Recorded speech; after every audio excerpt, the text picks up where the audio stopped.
নমস্কার বন্ধুরা, সকলে কেমন আছেন? আশা করছি ভালো আছেন, সুস্থ আছেন। আমরাও সকলে ভালো আছি। ভিডিওটি এখন থেকে শুরু করলাম।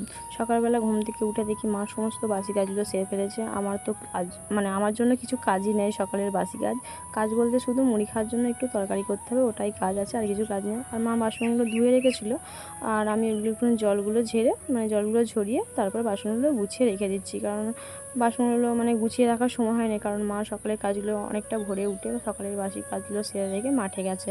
কারণ আমি সন্দীপকে নিয়ে কাজ করলে সন্দীপ তো বায়না করে আর কাজ করতে দেয় না অনেক। তারপরে তরকারিটা এখন চাপিয়ে নিচ্ছি। সন্দীপ এখনও ঘুম থেকে ওঠেনি, তার আগে স্নানটা সেরে নিচ্ছি। স্নান সেরে তরকারিটা করে নিলাম। তো আজকে বারটা ছিল বৃহস্পতিবার, তো স্নান করার পর পুজোটা করে নিচ্ছি। কারণ সকাল সকাল পুজো করে নিলে ভালোই হয়, বেলা হয়ে গেলে অনেকটা বেলা হয়ে যাবে, তো অসুবিধা হবে। তো সকালবেলা পুজোটা করে নিলাম। করে নেওয়ার পর তারপর দেখছি নাকি সন্দীপ ঘুম থেকে উঠে পড়েছে। সন্দীপকে ঘুম থেকে তুলে ব্রাশ করিয়ে খাইয়ে তারপর নিজে একটু কিছু খেয়ে তারপরে রান্না বসিয়েছি। তারপরে সন্দীপকে আমি এখানে সবজিগুলো কাটছি। এখনও উনুনটা ধরাইনি, কারণ দুপাকা উনুন করেছি। তো সব কিছু রেডি করে তারপর উনুনটা জ্বালতে হবে। তো এই দেখুন, ঢ্যাঁড়সগুলো প্রথমে কেটে নিয়েছি। কেটে নেওয়ার পর ঢ্যাঁড়সগুলো এখন ভাজতে দিয়েছে, তার সাথে ভাতটা হচ্ছে। তো ভাতটা এখানে হয়ে গেছে। হয়ে যাওয়ার পর মাছগুলো ভাজতে দিয়েছি। আর ওইদিকে ঢ্যাঁড়সটা শুধু ঝাল করবো, সর্ষে বাটা করবো। ওই ঢ্যাঁড়সটা একটু জল আছে, ওইদিকে একটা উনুনে ঢ্যাঁড়সটা চাপিয়েছি, আর একদিকে মাছগুলো ভেজে নিচ্ছি। আমি এখানে মাছগুলো ভাজছি, আর সন্দীপ হচ্ছে আমার পাশে বসে বসে ঝিঙে কাটছে। তো ওকে বললাম তুমি বসো, আর আমি একটু রান্না করে নিই। তো গরমের ছুটি পড়ে গেছে, সারাদিন বাড়িতে থেকে ও বিরক্ত হয়ে যাচ্ছে।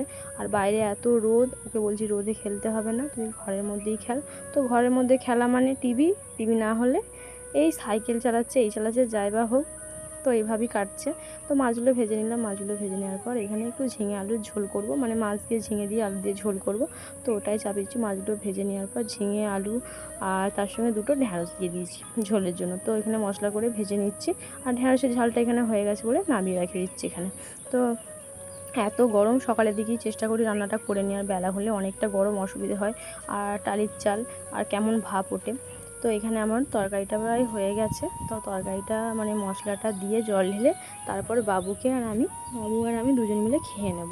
আমাদের এখনও খাওয়া হয়নি। বাবুকে একবার ছাতু দিয়েছিলাম, বাবু ছাতুটা খেয়েছে, খেয়ে এখন খেলছে।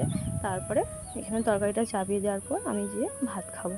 তো সন্দীপকে ভাত খাইয়ে দিয়েছি, ভাত খাইয়ে আমি এখন খেতে বসে পড়েছি।